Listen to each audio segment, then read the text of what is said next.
Welcome to all the classic car enthusiasts. I put a video up yesterday, Amir and I put a video up and a few tips for welding and stuff. Both of us can weld reasonably, but we're not master welders. That's not what we do. We do mechanical and repair things. And a lot of it is, you know, the more you do it, the more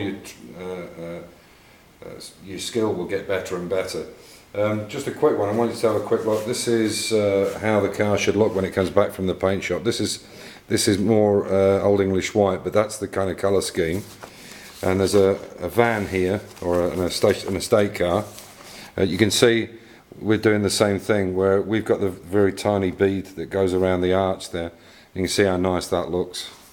And I think there's a pickup as well, I think, here. Hang on, where are we? Yeah, and there's a nice pickup. But you can see the arches look real nice with a very thin, rubber in them. You know, they used to be big thick ones. Now they're kind of triangular. Anyway, so get on with the welding side. So I've got a piece of material here. This is 2mm, and then I have another piece here which is 1. And what I'm going to do is I'm going to just show you the difference with this. So the first thing you want to be doing when you get your welder is you want to be using your eyes to look at the weld to see how it looks. And the second thing is you want to be listening to how the welder sounds. It should sound, I know you've probably heard this 1,000 times before, but it should sound like bacon frying. If it's splattering or you know, it's making any other noise but a nice little bacon sounding frying, then there's something wrong with it. And what you need to do is you need to adjust it. Now this machine here is quite an old one. I bought it second hand, and I had to do a lot of work to do it up, but it's a nice machine. Even with the little Sealy ones, you can still make a good job. And believe me, you know, there's some top welders, and they're welding with very thick steel, and you've got a lot more time to strike your arc and get a nice weld in it. Still, obviously, there's a lot of skill involved in it. Of course, there is. But with this stuff, with a 2mm and a 1mm, you've got to be really quick. And if you're not, especially when you've got an old piece where it's been rusted, you've now cleaned it, and now there's a few microns that are missing off it. You're now doing it with two different, so your skill level has to be just that bit better. So what I'm going to do is I'm going to put the helmet on, and I'm going to run a little weld here. And Amir, we've taken one of the old helmets apart, and Amir's going to try and do it through there. So hopefully it'll work. Hopefully. So I'll try and run it this way. I'll run it across that way. So okay. So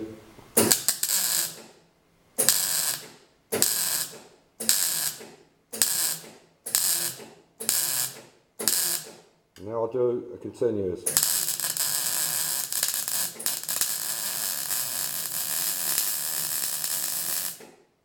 Okay, so you can see there, these are just spots done on top of each other, and all you're doing by doing that is you're keeping the metal hot so it's flowing. And you can see there that it's come down, that I've come down off it. This is the easiest way to weld, obviously, because you can use that as the edge. Sorry, you can use this as the edge. I should put my gloves on. But you can see there I've welded this piece in here, and that's just tack, tack, tack, tack, tack all the way along. And obviously, if you've got a piece of metal where it's on the outside of the car and you're going to get warpage, you want to do one tack, come down, do another tack, and then go back and do a tack on each, otherwise it'll warp. It's only if it's something structural you can get away with that. So that's 2mm there, okay? So now, again, I'll just do a bit on the top. In fact, I'll come this way, yeah? Okay.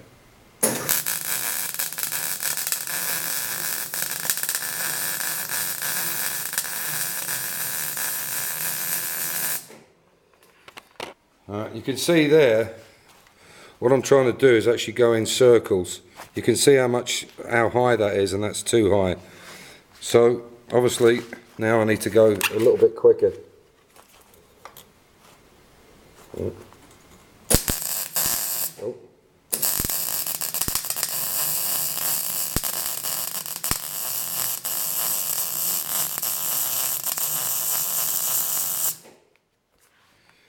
Okay, you can see, and it looks shitty, the welding.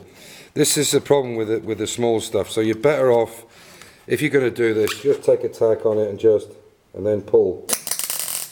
Oh.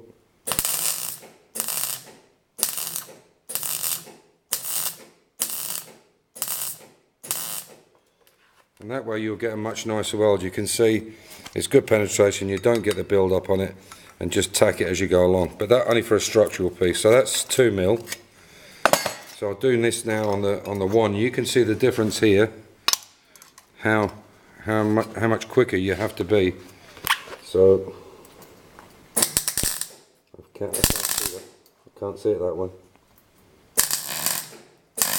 Oh.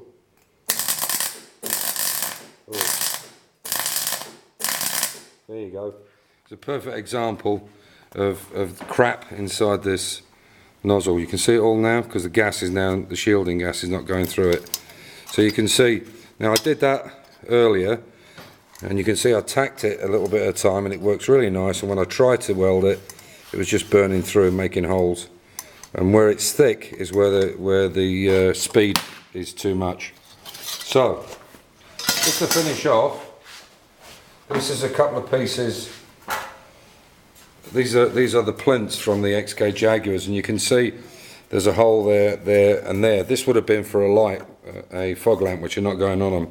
Now you could make the whole piece or cut this out and start again, but I'm pretty sure that I can fabricate that without cutting it, which I'll show you tomorrow. This is one that's already been done. This was a piece that we took out, I took out, and you can see where the joins are. That was it there. So that's the holes in it, and you can see how thin this is. So what I did was I fabricated a new piece, but rather than weld it there, I welded it. Can you get that on the inside? You can see it, and you can see how those tacks. In fact, I'll stick the light back on now because it was bad for the. You can see there how all the tack welds are. And it's a lot easier doing it internally, especially if it's that's not going to be seen. So you can see it's a lot easier, and then just come along slightly long. And if it's something that's going to warp, space it out, and then go back and do one, and then let it cool down before you start. Otherwise, you're going to, especially an outside panel. Okay, so and as I say, that's it there. It's actually that. It was like that. And you can see how rotten it was inside, just not worth replacing. This was a hole, and I patched it up by using the copper technique, like this. And that's what we ended up with. But I would have to build that again and again, but this is the piece I decided to cut anyway. So, hopefully there's some tips there. The best thing, as I say, Mia and I are not expert welders, we just try our best, but there's a lot of tips out there where you can go to places and you can see guys and they'll give you the wire speed and the noise and all the rest of it, and they're the guys to look at. These are just some tips for cars, but it's much more difficult with 22 gauge or auto metal gauge than it is with big heavy stuff, with stick welding or whatever it might be. So, thanks for watching in, and we'll do one on Monday when we take the Mini to the painters. See you Monday.